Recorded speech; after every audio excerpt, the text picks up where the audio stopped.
Okay, so we're going to do linear systems of equations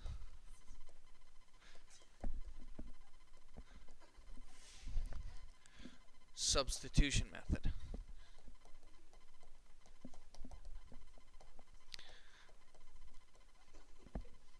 I agree. Read me question, we'll just do question 1 as an example.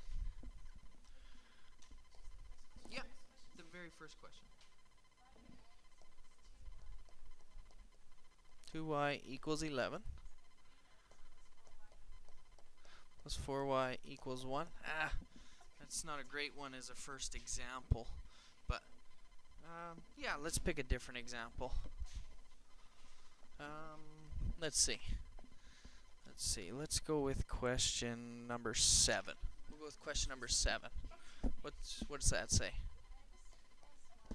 X plus y equals 3. Say that again. Yep. Equals 8. Okay, so perfect. So step 1 is going to be to isolate a variable in either equation. Okay? So when you look at these two equations, 1 and 2, which equation looks easier to isolate a variable in? Yeah, which equation, 1 or 2? Yeah, definitely. I would agree with you, equation 1. So now pick a variable in equation 1, and which one would you like to isolate, x or y? No, there's no strategy. It's just kind of whatever you want to do. X, okay. So that means in equation 1, I'm going to subtract the x out of that, right? Or did you say you wanted to isolate x? Oh, okay, well, whatever. It doesn't matter. Sorry. So then equation 1 starts to look like this. It says y equals 3 subtract x now. Correct? Now, this is where we're at. So once we pick a variable and isolate it in one equation, we got to take that now, so this whole thing, and we're going to substitute it back into the other equation, into the second equation now. So I'm going to rewrite equation 2. It looks a little different.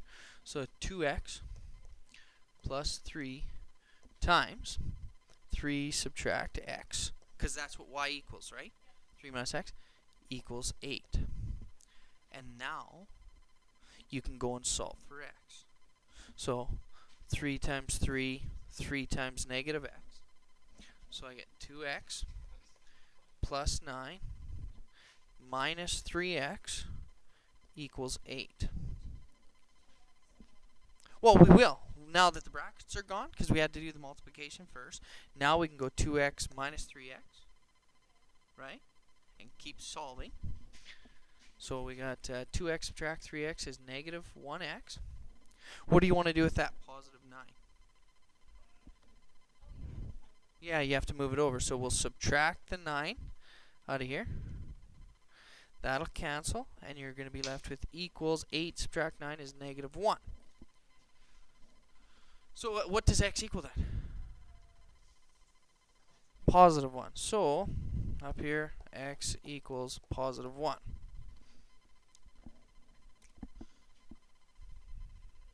Nice. Nice. So now, we have to take that exact same as in the elimination method. When we solve for a variable, what did we do with it at the end when we had one? Yeah, into either one. Okay, so whatever one you want to plug it into now, you can.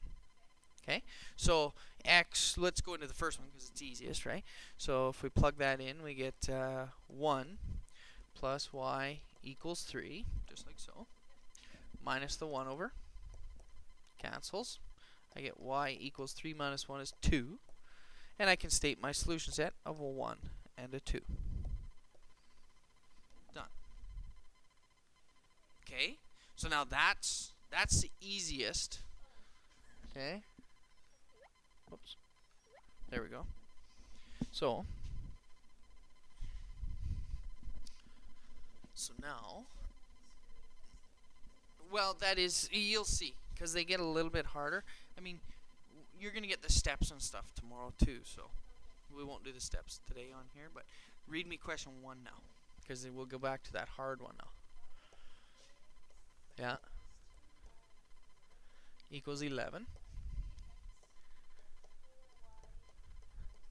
Equals 1. Okay. So now pick a variable in either equation. Doesn't matter.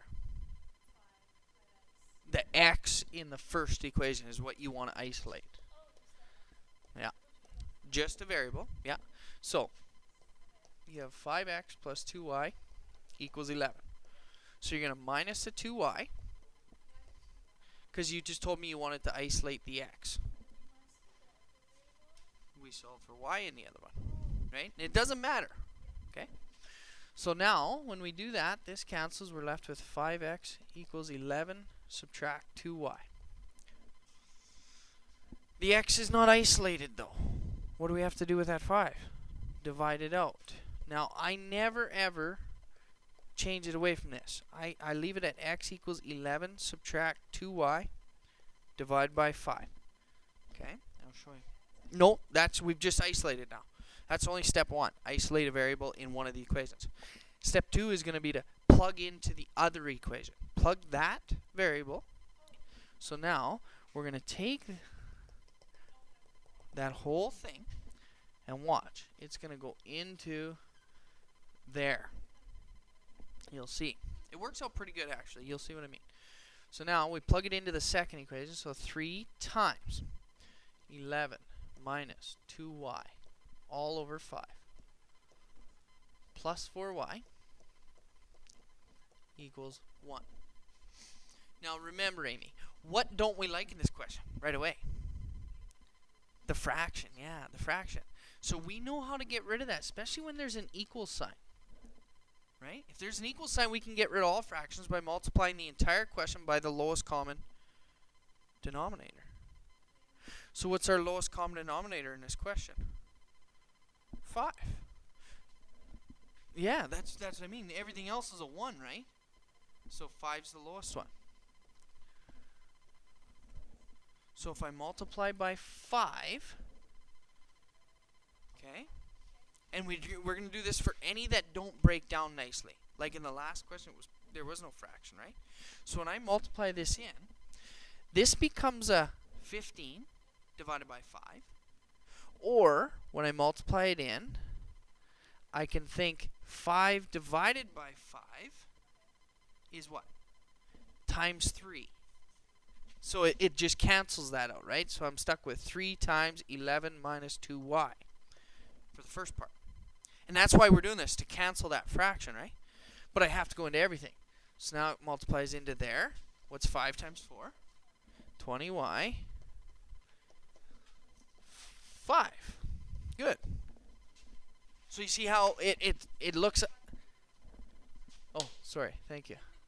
So it looks ugly here, but when we go and do this, really, it's not all that ugly. So now I can go and simplify. So 33 minus 6y plus 20y equals 5. So we got 33 minus 6 plus 20 is 33 plus 14y equals 5. I subtract the 33 over, right, because we're going to isolate y here. So 14y equals negative 28. I divide by 14, divide by 14, y equals negative 2.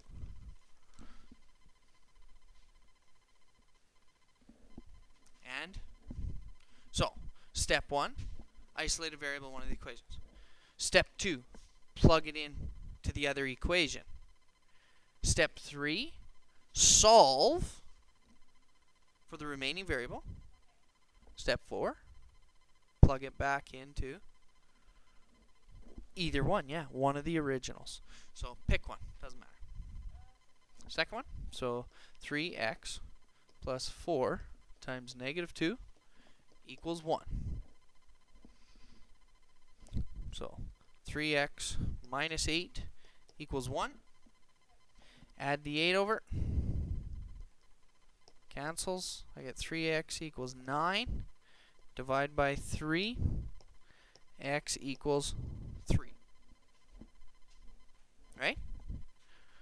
So our solution set, 3, -2.